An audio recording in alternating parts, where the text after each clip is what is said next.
जय जगन्नाथ पिलामाने आज आम एठारे पढ़िबा +2 सेकेंड इयर आर्ट्स रो जो इतिहास बही इतिहास बही रो चैप्टर नंबर 18 जोटा कि तुम अच्छी कौन ना भारतीय संविधान प्रणयन से विषय रे अच्छी एवं सेटार आम आज प्रथम वीडियो जोटा कि ना रखीचे भारतर संविधान एवं ये भारतर संविधान कौन ना एक राष्ट्र नक्शा अर्थात आम नक्शरू जेपरी विभिन्न स्थानर विभिन्न विषय रे सविशेष तथ्य पाई थाउ सेहीपरि गोटे राष्ट्र आम यदि संविधान को अध्ययन करवा तेबे आम से राष्ट्र चरित्र को सहजरे जानी परिबा सेतिपई मु एठारे लिखिछि जे भारतर संविधान एक राष्ट्र नक्शा। एबे देखिबा ए संविधानटा कोन ना ए संविधान हेउछि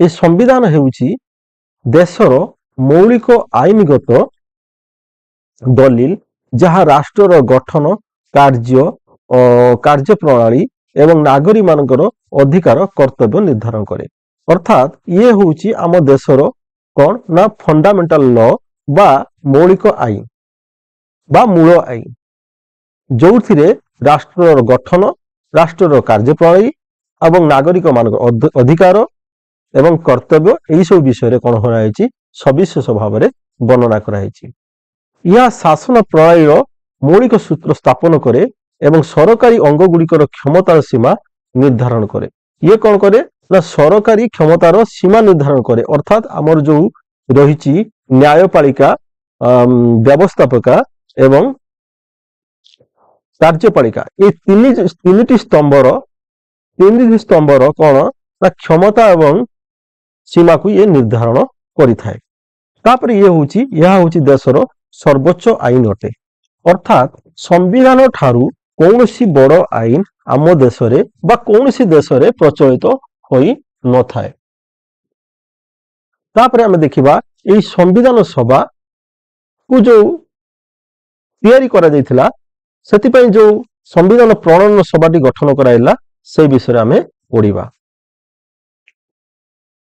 यह थिला आम पई गुटे ऐतिहासिक कार्य कारण देश पई संविधान प्रणयन यही संविधान प्रणयन सभा द्वारा होता एवं यही संविधान प्रणयन सभाटी 1946 मसीहा कैबिनेट मिशन योजना अनुसार गठित होता यार प्रथम बैठक जदि आम कहिबा 9 डिसेम्बर 1946 मसीहार होता एवं यार अस्थायी सभापति थिले डॉक्टर सच्चिदानंद सिन्हा।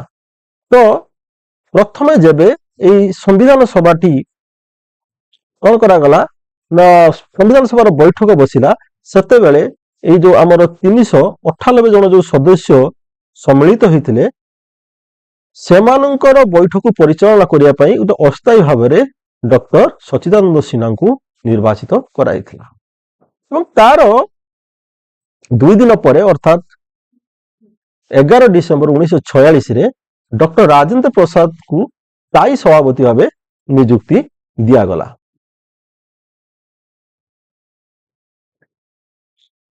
एवं कौन है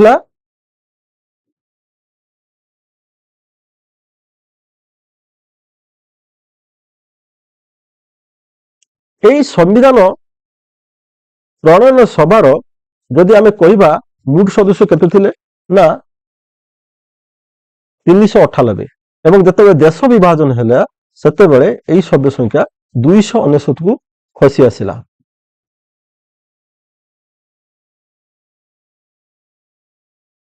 एवं प्रणयन सभार उपसभापति थिले किए ना एच.सी. मुखर्जी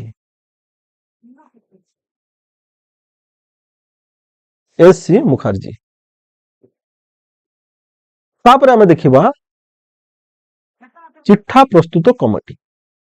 तो ये चिठा प्रस्तुत कमिटी को आमे मुख्य स्थपति कही थाउ कहीं ना जेते बेले संविधान प्रणयन सभा रे जेकोसी जिनिस ऊपर आलोचना करा जाए ताको प्रथमे कौन करा जाए चिठा बना जाए ଏବଂ ଏଇ ଚିଠାକୁ ଅନୁମୋଦନ କିଏ କରେ ନା ଏଇ ଚିଠା ପ୍ରସ୍ତୁତି କମିଟି ହିଁ ଅନୁମୋଦନ କରିଥାଏ। এই ଚିଠା ପ୍ରସ୍ତୁତି କମିଟିର ଅଧ୍ୟକ୍ଷ କିଏ ଥିଲେ ନା ଡକ୍ଟର B.R. ଆମ୍ବେଦକର। ସେଥିପାଇଁ ଆମେ B.R. ଆମ୍ବେଦକରଙ୍କୁ ଭାରତୀୟ ସମ୍ବିଧାନର ଜନକର ଆଖ୍ୟା ଦେଇଥାଉ। ଏବଂ এই ଚିଠା ପ୍ରସ୍ତୁତି କମିଟିରେ ଅନ୍ୟ କେତେଜଣ ପ୍ରମୁଖ ସଦସ୍ୟ ଥିଲେ N. ଗୋପାଳ ସ୍ୱାମୀ ଆୟଙ୍କର, ଆଲାଡି କୃଷ୍ଣ ସ୍ୱାମୀ ଆୟାର, K.M. ମୁନିସି। ଆମେ ଯଦି ଦେଖିବା এই ସମ୍ବିଧାନ ପ୍ରସ୍ତୁତି ପାଇଁ ଆମକୁ କେତେ ଦିନର ସମୟ ଲାଗିଥିଲା। ତ ସମ୍ବିଧାନ ପ୍ରସ୍ତୁତି କାର୍ଯ୍ୟ କେବେ ଆରମ୍ଭ ହେଇଥିଲା ନା 9 ଡିସେମ୍ବର 1946 9 ଡିସେମ୍ବର 1946 ରେ ଆମର ସମ୍ବିଧାନ ଲେଖା କାର୍ଯ୍ୟ ଆରମ୍ଭ ହେଇଥିଲା। ସମ୍ବିଧାନ ଗୃହୀତ କେବେ ହେଇଥିଲା 26 ନଭେମ୍ବର 1949। ଯଦି ଆମେ ଦେଖିବା ଟୋଟାଲ ସମୟ ଆମକୁ ଲାଗିଛି 2 ବର୍ଷ 11 ମାସ 18 ଦିନ। ଏଥିମଧ୍ୟରେ ମୋଟ ଆମର 11ଟି ଅଧିବେଶନ ବସିଥିଲା। ଯଦି ଆମେ କରିବା ମୋଟ କେତେ ଦିନ ବୈଠକ ବସିଥିଲା ନା 165 ଦିନ ବୈଠକ ବସିଥିଲା ଏବଂ 114 ଦିନ এই ଚିଠା ଉପରେ ଆଲୋଚନା ହେଇଥିଲା। ତାହେଲେ ଆମର ଆରମ୍ଭ ହେଇଥିଲା କେବେ 9 ଡିସେମ୍ବର 1946 ମସିହା ଏବଂ ଗୃହୀତ ହେଇଥିଲା ଅର୍ଥାৎ ସମ୍ବିଧାନ ଲେଖା ସରିଲା ଏବଂ ସବୁ ସଦସ୍ୟମାନେ ଏଠାରେ କ'ଣ କଲେ ହସ୍ତାକ୍ଷର କଲେ କୋଉ ଦିନ ନା 26 ନଭେମ୍ବର 1949 ଦିନ ଏବଂ ଏହା ସମ୍ପୂର୍ଣ୍ଣ ରୂପେ କାର୍ଯ୍ୟ କଲା 26 ଜାନୁଆରୀ 1950। ତେଣୁକରି ଆମେ 26 ନଭେମ୍ବରକୁ ଆମେ ସମ୍ବିଧାନ ଦିବସ ରୂପେ ପାଳନ କରୁ। ଏହା ଯେହେତୁ ସେଇଦିନ ଗୃହୀତ ହୋଇଥିଲା ଏବଂ 26 ଜାନୁଆରୀକୁ ଆମେ ସାଧାରଣତନ୍ତ୍ର ଦିବସ ରୂପେ ପାଳନ କରୁ କାହିଁକି ନା ସେଇ ଦିନଠୁ ଆମ ସମ୍ବିଧାନଟି ଆମ ଦେଶରେ କାର୍ଯ୍ୟ କରିଥିଲା। ତାପରେ ଆମେ ଦେଖିବା ପ୍ରସ୍ତାବନା। এই ପ୍ରସ୍ତାବନା କ'ଣ ନା ଆମେ ଯେତେବେଳେ ଗୋଟେ ବହିଟେ ଆଣୁ ସେ ବହିର ପ୍ରଥମେ ଆମେ ପ୍ରସ୍ତାବନା ଦେଖିବାକୁ ପାଉ ବା ମୁଖବନ୍ଧ ଦେଖିବାକୁ ପାଉ ଆଉ ସେ ମୁଖବନ୍ଧ ବା ପ୍ରସ୍ତାବନାରେ ସେ ବହି ବିଷୟରେ ଡିଟେଲ୍ସରେ ଆମେ ଜାଣିପାରୁ। ସେଇଭଳି ଆମ ସମ୍ବିଧାନର ଦର୍ଶନ ଏବଂ ଆତ୍ମା ଇଏ କ'ଣ ଆମର ସେଇ ପ୍ରସ୍ତାବନାରେ ଲିଖିତ ହୋଇଛି, ଯୋଉଟା କି ଆମେ ଇଂରାଜୀରେ ପ୍ରିଏମ୍ବୁଲ କହୁ, ଓଡ଼ିଆରେ ପ୍ରସ୍ତାବନା କହୁ ବା ମୁଖବନ୍ଧ କହୁ। ଏହାର ଲକ୍ଷ୍ୟ କ'ଣ? ଏହାର ଲକ୍ଷ୍ୟ ହେଉଛି ଏହାର ମୂଳ ଲକ୍ଷ୍ୟ ଓ ଆଦର୍ଶକୁ ବର୍ଣ୍ଣନା କରିଥାଏ। କାହାର ନା ସମ୍ବିଧାନର ମୂଳ ଲକ୍ଷ୍ୟ ଏବଂ ଆଦର୍ଶ ବର୍ଣ୍ଣନା କରିଥାଏ। ଏହି କାରଣରୁ ଆମେ ମଧ୍ୟ ଏହାକୁ ସମ୍ବିଧାନର ବିବେକ ବୋଲି କହିଥାଉ। ବିବେକ କହିବାର କାରଣ ହେଉଛି ୟା ନ୍ୟାୟ, ସ୍ୱାଧୀନତା, ସମାନତା, ଭାତୃତ୍ୱଭାବ ପ୍ରତି ଆମର ରାଷ୍ଟ୍ରୀୟ ପ୍ରତିବଦ୍ଧତାକୁ ସୂଚିତ କରୁଥିବାରୁ ଆମେ ତାକୁ ସମ୍ବିଧାନର ବିବେକ ବୋଲି ମଧ୍ୟ କହିଥାଉ। ତାପରେ ଆମେ ଦେଖିବା ଭାରତୀୟ ରାଷ୍ଟ୍ରର ସ୍ୱରୂପ କ'ଣ? ସମ୍ବିଧାନର ଅନୁସାରେ ଆମର ସ୍ୱରୂପ କ'ଣ ନା ଆମର ଯେଉଁ ସମ୍ବିଧାନର ଯେଉଁ ପ୍ରସ୍ତାବନା ଅଛି ସେ ପ୍ରସ୍ତାବନାରେ ଏଇ ସବୁ ଶବ୍ଦ ଗୁଡ଼ିକ ଅଛି ସାର୍ବଭୌମତ୍ୱ ବା ସୋଭରେଣ୍ଟଲି, ସମାଜବାଦୀ ବା ସୋସିଆଲିଷ୍ଟିକ, ଧର୍ମ ନିରପେକ୍ଷ ବା ସିକୁଲାର, ଗଣତାନ୍ତ୍ରିକ ବା ଡେମୋକ୍ରାଟିକ ଆଉ ସାଧାରଣତନ୍ତ୍ର ରିପବ୍ଲିକ। ଏଗୁଡ଼ିକ ଆମେ ଗୋଟି ଗୋଟି କରି ଦେଖିବା। ସାର୍ବଭୌମ କ'ଣ ନା ଭାରତକୁ କୌଣସି ବାହ୍ୟ ଶକ୍ତି ଉପରେ ନିର୍ଭରଶୀଳ ନୁହେଁ, ଅର୍ଥାତ୍ ଭାରତ ସମସ୍ତ କ'ଣ ନା ଡିସିସନ ସେ ନିଜେ ନେଇଥାଏ, କୌଣସି ବାହ୍ୟ ଶକ୍ତି ବା ବାହ୍ୟ ଦେଶ ଚାପରେ ପ୍ରଭାବିତ ହୁଏ ନାହିଁ। ଏଇଟା ହେଉଛି ଭାରତର ସାର୍ବଭୌମତ୍ୱତା। ତାପରେ ସମାଜବାଦୀ କ'ଣ ଦେଖିବା ନା ସମାଜବାଦୀ ହେଉଛି ସମାଜର ଆର୍ଥିକ ଓ ସାମାଜିକ ସମାନତା ସ୍ଥାପନ କରିବା। ସମାଜରେ ଆମର କେହି ଉଚ୍ଚ ରହିବେନି, ନିଚ ରହିବେନି, ଛୁଆଁ ଅଛୁଆଁ ରହିବେନି, ଇଏ ହେଲା ସାମାଜିକ ସମାନତା। ଆର୍ଥିକ ସମାନତା ଅର୍ଥ ଭାରତରେ ଯେଉଁ ନାଗରିକ ମାନେ ଅଛନ୍ତି ସେମାନେ ତାଙ୍କର ଅତ୍ୟାବଶ୍ୟକ ଦ୍ରବ୍ୟକୁ ସେମାନେ ଯେପରି କ'ଣ କରିପାରୁଥିବେ ବ୍ୟବହାର କରିପାରୁଥିବେ। ତ ମାନେ ଖାଦ୍ୟ, ବସ୍ତ୍ର, ବାସଗୃହ, ପାନୀୟ ଜଳ, ଶିକ୍ଷା, ସ୍ୱାସ୍ଥ୍ୟ ଯେମିତି ସହଜରେ ସେମାନେ ପାଇପାରୁଥିବେ। ଯଦି ଏଇ ସବୁ ଜିନିଷ ମିଳିପାରୁଥିବ ତାହେଲେ ଆମେ କହିପାରିବା ଆମେ କ'ଣ ଆର୍ଥିକ ସମାନତା ପାଇଛେ। ତାପରେ ଆମ ଧର୍ମ ନିରପେକ୍ଷତା ଅର୍ଥାତ୍ ଆମ ରାଷ୍ଟ୍ରର କୌଣସି ନିଜସ୍ୱ ଧର୍ମ ନାହିଁ, ସବୁ ଧର୍ମକୁ ସମାନ ସମ୍ମାନ ଦିଆଯାଏ। ତେଣୁକରି ଆମ ରାଷ୍ଟ୍ରରେ କୌଣସି ନିର୍ଦ୍ଦିଷ୍ଟ କ'ଣ ଧର୍ମ ନାହିଁ ଏବଂ ସବୁ ଧର୍ମକୁ ସମାନ ସମ୍ମାନ ଦିଆଯାଏ, ଯୋଉଟା କି ଆମର ମୌଳିକ ଅଧିକାରରେ ମଧ୍ୟ ସ୍ଥାନ ପାଇଛି। ତାପରେ ଆଉ ଗୋଟେ ଦେଖିବା ଗଣତାନ୍ତ୍ରିକ। ତ ଯେଉଁ ଦେଶର ଶାସନ ଲୋକମାନଙ୍କ ଦ୍ୱାରା ନିର୍ବାଚିତ ପ୍ରତିନିଧି ମାନଙ୍କ ଦ୍ୱାରା ପରିଚାଳିତ ହୋଇଥାଏ, ସେଇ ଶାସନକୁ ଆମେ ଗଣତାନ୍ତ୍ରିକ ଶାସନ କହିପାରିବା, ଯୋଉଟା କି ଆମ ଦେଶରେ ଚାଲୁଛି। ଆଉ ସାଧାରଣତନ୍ତ୍ର କଣ ନା ରାଷ୍ଟ୍ରର ମୁଖ୍ୟ ସେ ନିର୍ବାଚିତ ହୋଇଥାନ୍ତି, ଅର୍ଥାତ୍ ଆମ ଦେଶର ରାଷ୍ଟ୍ର ଯୋଉ ମୁଖ୍ୟ ରାଷ୍ଟ୍ରପତି ଅଛନ୍ତି ସିଏ ନିର୍ବାଚିତ ହୋଇଛନ୍ତି। ସେଥିପାଇଁ ଏଇଟା ଆମ ଦେଶକୁ କଣ କହିବା ନା ସାଧାରଣତନ୍ତ୍ର ବା ରିପବ୍ଲିକ ଷ୍ଟେଟ ବୋଲି କହିବା। ୟାର କାରଣ ହଉଛି ଦେଖ କେତେକ ଦେଶ ଅଛି ସେ ଦେଶର ରାଷ୍ଟ୍ର ମୁଖ୍ୟ ନିର୍ବାଚିତ ହୁଅନ୍ତିନି, ବଂଶାନୁକ୍ରମିକ ଭାବେ ରହିଥାନ୍ତି। ଯେପରି ଇଂଲଣ୍ଡ ଆମେ କହିପାରିବା, ଜାପାନ କହିପାରିବା, ଏଠି ସବୁ ବଂଶାନୁକ୍ରମିକ ତାଙ୍କ ରାଷ୍ଟ୍ର ମୁଖ୍ୟ ମାନେ ରଜା ରାଣୀ ମାନେ ରହୁଛନ୍ତି, କିନ୍ତୁ ସେଗୁଡିକ ସାଧାରଣତନ୍ତ୍ର ରାଷ୍ଟ୍ର ନୁହେଁ। କିନ୍ତୁ ଆମ ଭାରତରେ ଯୋଉ ରାଷ୍ଟ୍ର ମୁଖ୍ୟ ଯୋଉ ସାମ୍ବିଧାନିକ ମୁଖ୍ୟ ହଉଛନ୍ତି ରାଷ୍ଟ୍ରପତି, ସେ ଜଣେ ନିର୍ବାଚିତ ବ୍ୟକ୍ତି ହୋଇଥିବାରୁ ଆମେ ଆମ ରାଷ୍ଟ୍ରକୁ ସାଧାରଣତନ୍ତ୍ର ରାଷ୍ଟ୍ର କହିପାରିବା। ତାପରେ ଦେଖିବା ଆମର ଯୋଉ ସମ୍ବିଧାନରେ ନାଗରିକ ମାନଙ୍କ ପାଇଁ କଣ ପ୍ରତିଜ୍ଞା କରିଛି। ଏଇ ଯୋଉ ଚାରୋଟି ଶବ୍ଦ ରହିଛି, ନ୍ୟାୟ ବା ଜଷ୍ଟିସ, ସ୍ୱାଧୀନତା ବା ଲିବର୍ଟି, ସମାନତା ବା ଇକ୍ୱାଲିଟି, ଭାତୃତ୍ୱ ଭାବ ବା ଫ୍ରେଟର୍ନିଟି, ଇଏ ବି ମଧ୍ୟ ଆମର କଣ ସମ୍ବିଧାନ ମୁଖବନ୍ଧ ବା ପ୍ରସ୍ତାବନାରେ ଅଛି। କଣ ନା ନ୍ୟାୟ ଆମକୁ କେଉଁ ପ୍ରକାର ନ୍ୟାୟ ପ୍ରଦାନ କରିବ ରାଷ୍ଟ୍ର ନା ସାମାଜିକ ନ୍ୟାୟ ପ୍ରଦାନ କରିବ, ଅର୍ଥନୈତିକ ନ୍ୟାୟ ପ୍ରଦାନ କରିବ, ରାଜନୈତିକ ନ୍ୟାୟ କରିବ। ସାମାଜିକ ନ୍ୟାୟ ଅର୍ଥ ସମାଜରେ ଆମକୁ କଣ ମିଳିବା ଦରକାର, ସମସ୍ତ ସୁବିଧା ସୁଯୋଗ ମିଳିବା ଦରକାର। ଅର୍ଥନୈତିକ ନ୍ୟାୟ ମାନେ ଅର୍ଥ ହଉଛି ଏଠାରେ କଣ ନା ସମସ୍ତ ନାଗରିକ କଣ କରିବେ, ତାଙ୍କର ବେସିକ ନିଡ୍ ଯୋଉ ନିତ୍ୟ ଆବଶ୍ୟକ କୁ ସେ କଣ ସହଜରେ ବ୍ୟବହାର କରିପାରୁଥିବେ। ଆଉ ରାଜନୈତିକ ନ୍ୟାୟ ହଉଛି ତମର ଏଇ ଦୁଇ ରହିଲା କଣ ଭୋଟ ଦବାର ସୁଯୋଗ ମିଳୁଥିବ ଏବଂ ନିର୍ବାଚନରେ ଲଢିବାର ତାଙ୍କୁ ସୁଯୋଗ ମିଳୁଥିବ। ଏଇ ଦୁଇ ପ୍ରକାର ଜିନିଷ ଯଦି ମିଳିଲା ତାହେଲେ ଆମେ ରାଜନୈତିକ ନ୍ୟାୟ ପାଇଛେ ବୋଲି ଆମେ ଧରି ନବା। ତାପରେ ଆମେ ଦେଖିବା ସମାନତା। ଆମର ସ୍ଥିତି ଏବଂ ସୁଯୋଗର ସମାନତା ଦିଆଯିବ, ସମସ୍ତଙ୍କର ଯୋଗ୍ୟତା ଅନୁଯାୟୀ ତାଙ୍କୁ କଣ କରାଯିବ, ସବୁ କ୍ଷେତ୍ରରେ ସୁଯୋଗ ଦିଆଯିବ, ଇଏ ହେଲା ସମାନତା।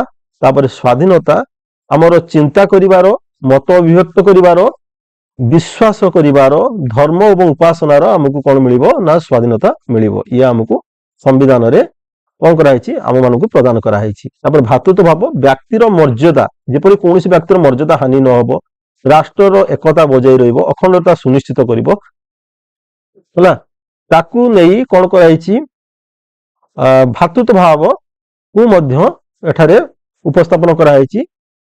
ଭାତୃତ୍ୱ ଭାବ ହବ ଯେପରି ବ୍ୟକ୍ତିର ମର୍ଯ୍ୟାଦା ହାନି ନ ହବ, ଅର୍ଥାତ୍ ବ୍ୟକ୍ତିର ମର୍ଯ୍ୟାଦା ସହିତ ରହୁଥିବ ଓ ରାଷ୍ଟ୍ର ଅଖଣ୍ଡଟାରୁ ସୁନିଶ୍ଚିତ ରହୁଥିବ। ତେଣୁକରି ଏଇ ଦୁଇଟି କଣ୍ଡିସନରେ କଣ କରାଯାଇଛି, ଭାତୃତ୍ୱ ଭାବ ତଥା ଉପସ୍ଥାପନ କରାଯାଇଛି। ତାପରେ ନେକ୍ସଟ ଆମେ ଦେଖିବା ଆମ ଯୋଉ ସମ୍ବିଧାନ ଅଛି, ବର୍ତ୍ତମାନର ଯୋଉ ସମ୍ବିଧାନ ଅଛି, କାରଣ ସମ୍ବିଧାନ ବାରମ୍ବାର କଣ ହୋଇଛି ସଂଶୋଧିତ ହଉଛି। ତେଣୁକରି ବର୍ତ୍ତମାନ ସମ୍ବିଧାନରେ ଆମର ଅଛି 465ଟି ଧାରା ଅଛି, ମୂଳ ସମ୍ବିଧାନରେ 395ଟି ଧାରା ଅଛି ଏବଂ ଅନୁସୂଚୀ ବର୍ତ୍ତମାନ ସମ୍ବିଧାନରେ କେତୋଟି 12ଟି ଅନୁସୂଚୀ ଅଛି ଏବଂ କେତେ 22ଟି ଭାଗ ରହିଛି। ଏବଂ ଯାହା ଫଳରେ ଏଇଟା ଗୋଟେ ବିଶ୍ୱର ବୃହତ ଲିଖିତ ସମ୍ବିଧାନର ଆଖ୍ୟା ମଧ୍ୟ ପାଇଅଛି। ତାପରେ ଆମେ ଦେଖିବା ଆମ ଯୋଉ ଦେଶଟି ବା ଆମର ଯୋଉ ଭାରତ, ତାର ଷ୍ଟ୍ରକ୍ଚର ହଉଛି, ଗଠନ ହଉଛି କଣ ନା ସଂଘୀୟ ଗଠନ ଢାଞ୍ଚାରେ ସେ ଗଠିତ ହୋଇଛି, ଯୋଉଟା କି କୁହାଯାଉଛି ଫେଡେରାଲ ଷ୍ଟ୍ରକ୍ଚରରେ ଗଠନ ହୋଇଛି। କାରଣ ଏଠାରେ କେନ୍ଦ୍ର ଏବଂ ରାଜ୍ୟ ସରକାର ମଧ୍ୟରେ କ୍ଷମତା ବଣ୍ଟନ, ଯେଉଁଠାରେ କେନ୍ଦ୍ର ସରକାର, ରାଜ୍ୟ ସରକାର ଉଭୟ ଥାନ୍ତି, ସେଇ ଷ୍ଟ୍ରକ୍ଚରକୁ ଆମେ କହିଥାଉ କଣ ସଂଘୀୟ ସରକାର ବା ଫେଡେରାଲ ଷ୍ଟ୍ରକ୍ଚର। ଆମର ସମ୍ବିଧାନରେ କଣ କରାଯାଇଛି ନା କେନ୍ଦ୍ର ସରକାରଙ୍କ ବିଷୟରେ ମଧ୍ୟ ଆମ ସମ୍ବିଧାନରେ ଅଛି ଏବଂ ରାଜ୍ୟ ସରକାରଙ୍କ ବିଷୟରେ ଆମ ସମ୍ବିଧାନରେ ସବୁ ବିଷୟ ବର୍ଣ୍ଣନା କରାଯାଇଛି। ତେଣୁକରି ଆମର ଏଟା ହଉଛି କଣ ନା ଫେଡେରାଲ ଷ୍ଟ୍ରକ୍ଚର ବା ସଂଘୀୟ ଢାଞ୍ଚାରେ ଆମର ସମ୍ବିଧାନଟି ଗଠନ କରାଯାଇଛି। ସେଇଭଳି ଆମର ଏଠି ଆମ ଦେଶରେ କଣ ସ୍ୱାଧୀନ ନ୍ୟାୟପାଳିକା, ଆମର ନ୍ୟାୟପାଳିକା ସରକାର ଅନ୍ୟାନ୍ୟ ଅଙ୍ଗ ସ୍ୱାଧୀନ ଏବଂ ନାଗରିକ ମାନଙ୍କର ଅଧିକାର ସୁରକ୍ଷା କରେ। ଆମର ଯୋଉ ନ୍ୟାୟପାଳିକା ଅଛି ସେ କାର୍ଯ୍ୟପାଳିକା ଏବଂ ବ୍ୟବସ୍ଥାପିକା ଠାରୁ କଣ ନା ସମ୍ପୂର୍ଣ୍ଣ ଅଲଗା ଏବଂ ନିୟନ୍ତ୍ରଣ ମୁକ୍ତ। ଏବଂ ଆମ ଦେଶର ଯୋଉ ନାଗରିକ ମାନଙ୍କର ଯେପରି ମୌଳିକ ଅଧିକାର କ୍ଷୁଣ୍ଣ ନ ହୁଏ ତାହାର ଦାୟିତ୍ୱ କାହାର ନା ଏଇ ନ୍ୟାୟପାଳିକାର। ସେଥିପାଇଁ ଆମେ କହୁଛୁ ଏଟାକୁ ସ୍ୱାଧୀନ ନ୍ୟାୟପାଳିକା। ଆମେ ଏଠାରେ ଦେଖିବା ଆମ ସମ୍ବିଧାନ ଆମର ନାଗରିକ ମାନଙ୍କୁ କେତେ ଗୋଟି ମୌଳିକ ଅଧିକାର ପ୍ରଦାନ କରିଛି, ଯୋଉଟାକୁ ଆମେ କହୁଛେ କଣ ନା ନାଗରିକର ଢାଲ ବା ସେଫଗାର୍ଡ। ତ ନାଗରିକ ମାନଙ୍କୁ ଢାଲ ସଦୃଶ ଆମ ସମ୍ବିଧାନ 6ଟି ମୌଳିକ ଅଧିକାର ପ୍ରଦାନ କରିଛି। କଣ ନା ସମାନତା ଅଧିକାର, ସ୍ୱାଧୀନତା ଅଧିକାର, ଶୋଷଣ ବିରୋଧୀ ଅଧିକାର, ଧାର୍ମିକ ଅଧିକାର, ସାଂସ୍କୃତିକ ଅଧିକାର, ସମ୍ବିଧାନ ପ୍ରତିକାରକ ଅଧିକାର। ଏବଂ ଏଇ ଅଧିକାର ଗୁଡିକ ଆମେ ସମ୍ବିଧାନର 3ୟ ଭାଗରେ ପାଇପାରିବା। ଠିକ ଅଛି। ତାପରେ ଆମେ ଦେଖିବା କେତେକ ରାଜ୍ୟ ମାନଙ୍କ ପାଇଁ ମାର୍ଗଦର୍ଶନ ବା ନିର୍ଦ୍ଦେଶକ ସୂତ୍ର। ଏବଂ ଆମ ସମ୍ବିଧାନରେ ଆମର ଯୋଉ ସରକାରଙ୍କୁ କଣ କରାଯାଇଛି ବା ରାଷ୍ଟ୍ରଙ୍କୁ କେତେକ ନିର୍ଦ୍ଦେଶ ଦିଆଯାଇଛି, ଯୋଉଟା କି ଆମର 4ର୍ଥ ଭାଗରେ ଅଛି, ଯୋଉଟା କି କୁହାଯାଉଛି ରାଜ୍ୟ ନିର୍ଦ୍ଦେଶମୂଳକ ନୀତି, ଡିରେକ୍ଟିଭ ପ୍ରିନ୍ସିପଲ ଷ୍ଟେଟ ପଲିସି। ଏଥିରେ କଣ କରାଯାଇଛି ନା ରାଷ୍ଟ୍ରକୁ ନିର୍ଦ୍ଦେଶ ଦିଆଯାଇଛି ଯେ ରାଷ୍ଟ୍ର ପାଇଁ କଣ କେତେକ କାର୍ଯ୍ୟ କରିବା ପାଇଁ, ଯେପରି ଦେଶରେ ସାମାଜିକ ଅର୍ଥନୈତିକ ନ୍ୟାୟ ସ୍ଥାପନ କରିବା। ଏଇଭଳି ସାମାଜିକ ଅର୍ଥନୈତିକ ନ୍ୟାୟ ସ୍ଥାପନ କରିବା ପାଇଁ କେତେକ ମାର୍ଗଦର୍ଶନ ଦିଆଯାଇଛି। କିନ୍ତୁ ଏଇ ଯୋଉ ରାଷ୍ଟ୍ର ନିର୍ଦ୍ଦେଶକ ନୀତି ଗୁଡିକ ବାଧ୍ୟତାମୂଳକ ନୁହେଁ କି ଆମେ ଆଇନଗତ କଣ କରିପାରିବାନି ନା ଆଇନଗତ କଣ କରିପାରିବାନି, ଏଠିରେ ଆମେ ସୁରକ୍ଷା କଣ କରିବାନି ପାଇପାରିବାନି। ଏଇଟା ରାଷ୍ଟ୍ରର ସକ୍ଷମ ହେଲେ ପ୍ରଦାନ କରିବ, ରାଷ୍ଟ୍ର ସକ୍ଷମ ନହେଲେ ସେ ପ୍ରଦାନ କରିବ ନାହିଁ। ହଉ ଠିକ ଅଛି। ତାପରେ ଆମେ ଦେଖିବା କଣ ଆମ ସମ୍ବିଧାନ ଆମ ପାଇଁ କାହିଁକି ଗୁରୁତ୍ୱପୂର୍ଣ୍ଣ। କାହିଁକି ଆମେ ସମ୍ବିଧାନ ଗୁରୁତ୍ୱପୂର୍ଣ୍ଣ କହୁଛେ ନା କାରଣ ଏଇଟା ହଉଛି ଆମ ଦେଶର ସର୍ବୋଚ୍ଚ ଆଇନ। ଦେଶ ଶାସନରେ ୟାର ଆଧାରରେ ପରିଚାଳିତ। ଆମ ଦେଶର ଯେତେ ଗୁଡିକ ଆଇନ ଚାଲୁଛି ସବୁ ଏଇ ସମ୍ବିଧାନ ଆଧାରରେ କଣ ପରିଚାଳିତ ହଉଛି। ଏବଂ ତାପରେ କଣ ନା ଅଧିକାର ସୁରକ୍ଷା, ନାଗରିକ ମାନଙ୍କୁ ଏକ ମୌଳିକ ଅଧିକାର ପ୍ରଦାନ କରିଥିବାରୁ ନାଗରିକ ମାନଙ୍କର ମୌଳିକ ଅଧିକାର ସୁରକ୍ଷା ହେଇପାରୁଛି। ଆଉ ଶାସନରେ ସ୍ଥିରତା, ସରକାରଙ୍କ କ୍ଷମତା ସୀମିତ କରି ଶାସନରେ ସ୍ଥିରତା ଆଣେ। ଅର୍ଥାତ୍ ସରକାର ମନ ଇଚ୍ଛା କିଛି କରିପାରିବେ ନାହିଁ, ଯାହା ସମ୍ବିଧାନରେ ଅଛି ସେ ସମ୍ବିଧାନକୁ ଆଧାର କରି ସେ ଶାସନ କାର୍ଯ୍ୟ କରିବେ। ତାପରେ ଆଉ ଗୋଟେ କଣ ନ୍ୟାୟ ଓ ଗଣତନ୍ତ୍ର, ସାମାଜିକ ୟା ବଦଳରେ କଣ ହଉଛି ସାମାଜିକ ନ୍ୟାୟ ପ୍ରତିଷ୍ଠା ହେଇପାରୁଛି, ଲୋକତନ୍ତ୍ର ମୂଳଦୁଆ ସ୍ଥାପନ ହେଇପାରୁଛି। ତେଣୁକରି ଆମ ସମ୍ବିଧାନ ଆମ ପାଇଁ କଣ ହେଇଛି ନା ଗୋଟେ ଗୁରୁତ୍ୱପୂର୍ଣ୍ଣ ହୋଇପାରିଛି। ତାପରେ ଦେଖିବା ଏହା ଏକ ଜୀବନ୍ତ ଦଲିଲ, ସମୟ ସହିତ ପରିବର୍ତ୍ତନ ହୁଏ। ଅର୍ଥାତ୍ ଇଏ ଜୀବନ୍ତ, ଇଏ ମୃତ ନୁହେଁ। ଯେମିତି ବନା ହେଇଛି ସେମିତି ଯେ ସବୁଦିନ ହେଇକି ରହିବ, ମୃତ ପଡି ପଡିବ, ସେଇଆ ନୁହେଁ। ଇଏ କଣ ହବ ନା ସମୟ ସମୟ ପରିବର୍ତ୍ତନ କରାଯାଇ ପାରିବ।